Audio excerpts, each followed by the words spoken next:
आज भी इस पर्वत पर निवास करते हैं पवन पुत्र हनुमान। कई बार लोगों ने उन्हें इस पर्वत पर बैठा हुआ देखा है और कई बार अपने कैमरों में भी कैद किया है। तो फिर कैसे दिखाई देते हैं हनुमान जी? क्या कंचन वरण विराज सुबेसा, कानन कुंडल कुंचित केसा? ये बात बिल्कुल सत्य है। तो चलिए इस रहस्य को जानने के लिए इस वीडियो को पूरा देखते हैं। आपका स्वागत है देवराज मिस्ट्री में। यहाँ हम करेंगे हिंदू धर्म से जुड़ी कुछ रहस्य की बातें।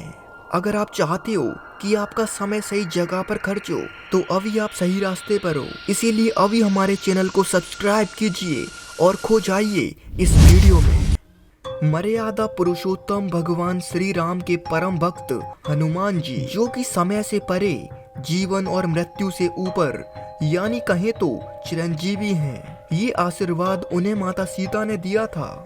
हनुमान जी का जन्म त्रेता युग में हुआ था और जब से आज तक हनुमान जी जीवित हैं। जी हाँ, आपने सही सुना, आज तक। त्रेता युग और द्वापर युग से लेकर आज कलयुग तक हनुमान जी एक पर्वत पर निवास करते हैं, जिस पर्वत का नाम गंधमादन पर्वत है। आज भी हनुमान जी गंधमादन पर्वत पर सजीवर बैठे हुए हैं। अब इस बात में कितनी सच्चाई है, ये जानने के लिए आप इस वीडियो को अंत तक देखिए और देखिए किस तरह इस रहस्य से पर्दा उठता है। प्रभु श्री राम और माता जानकी ने हनुमान जी को अमरता का वरदान इसीलिए दिया जिससे वे कलयुग में अधर्म का नाश करके भगवान को स्थापित करें। इसीलिए कलयुग में हनुमान जी के कई ऐसे निवास स्थान पाए गए हैं जहां हनुमान जी स्वयं विराजमान रहते हैं। इन्हीं स्थानों में से एक स्थान है गंधमादन पर्वत। आपको बता दें कि हिमालय के कैलाश पर्वत में उत्तर दिशा की ओर एक जगह है जिसे गंधमादन पर्वत के नाम से जाना जाता है। गंधमादन पर्वत आज के समय तिब्बत में आता है और यहाँ हम 3 रास्तों से जा सकते हैं। पहला रास्ता हम नेपाल से होते हुए मानसरोवर से जा सकते हैं, दूसरा भूटान के पहाड़ी इलाकों से होते हुए और तीसरा रास्ता अरुणाचल प्रदेश से होता हुआ जाता है। हिंदू धर्म के कई ऐसे पुराण हैं जिनमें सीधे सीधे बताया गया है कि गंधमादन पर्वत ही बजरंगबली का निवास स्थान है। उन ग्रंथों की बात करें जैसे कि श्रीमद् भागवत गीता में भी इस पर्वत का वर्णन विस्तार पूर्वक किया गया है और साथ ही वेद व्यास रचित महाभारत काव्य में भी इस पर्वत का वर्णन देखने को मिलता है, जिसमें वेद व्यास जी ने पांडव और हनुमान जी के मिलन की व्याख्या की है। आखिरकार हनुमान जी ने इस पूरी दुनिया में केवल इस गंधमादन पर्वत को ही अपना स्थान क्यों चुना? तो इस बात की जानकारी के लिए श्रीमद् भागवत महापुराण में बताया गया है कि जब प्रभु श्री राम समुद्र के रास्ते बैकुंठ लोक को प्रस्थान कर रहे थे, तब जाते जाते प्रभु श्री राम ने अपने परम भक्त हनुमान जी को ये आदेश दिया कि आप इस धरती पर रहकर मेरी भक्ति से इस दुनिया का कल्याण कीजिए। इस तरह परम भक्त हनुमान जी ने अपने प्रभु की आज्ञा मानकर अपनी ऐश्वर्य शक्तियों से गंधमादन पर्वत को अपने निवास स्थान के रूप में चुना।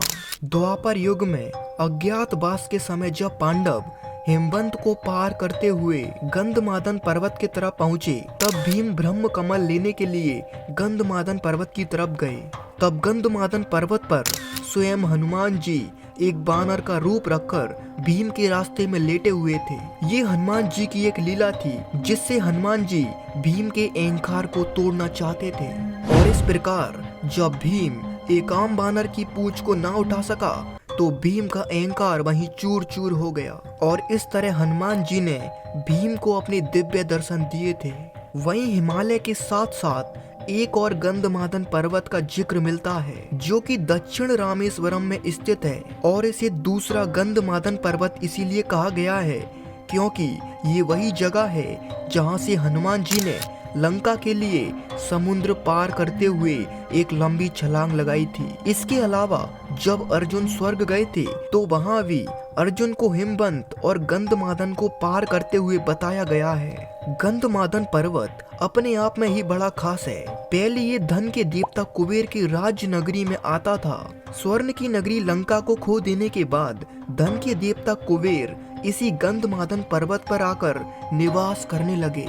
गंधमादन पर्वत एक ऐसा पवित्र स्थान है जहां बजरंगबली से पहले कई महापुरुष भी रह चुके हैं। इस जगह पर महर्षि कश्यप, कृपाचार्य, अश्वत्थामा, ऋषि व्यास, विभीषण, बलि और परशुराम जैसे महापुरुषों ने तपस्या की है और भगवान नारायण ने महर्षि मार्कंडेय को इसी पर्वत के दर्शन दिए थे। और इसके साथ ही देवता, ऋषि मुनि, किन्नर, अप्सराओं आदि ने इस जगह को अपने निवास स्थान के रूप में चुना और वह आज भी इस जगह पर विचरण करते हैं। जब हम इतना सब जान चुके हैं तो फिर हम इस बात को भी जानते हैं कि आखिर इस पर्वत का नाम गंधमादन पर्वत ही क्यों रखा गया। इसके बारे में भी पुराणों में मिलता है कि गंधमादन पर्वत एक ऐसा पर्वत है जहाँ कई तरह की जड़ी बूटियां और वनस्पति हैं, जिस कारण से इस पर्वत में सुगंध आती रहती है और इसी के चलते इस पर्वत का नाम गंधमादन पर्वत रखा गया। आपको बता दें कि गंधमादन पर्वत के शिखर तक किसी भी वाहन का पहुंचना असंभव है और किसी भी तरह की बुरी आत्मा इस पर्वत पर नहीं जा सकती। इस पर्वत पर रहने वाले सर्प और कीड़े बुरे लोगों को डस लेते हैं।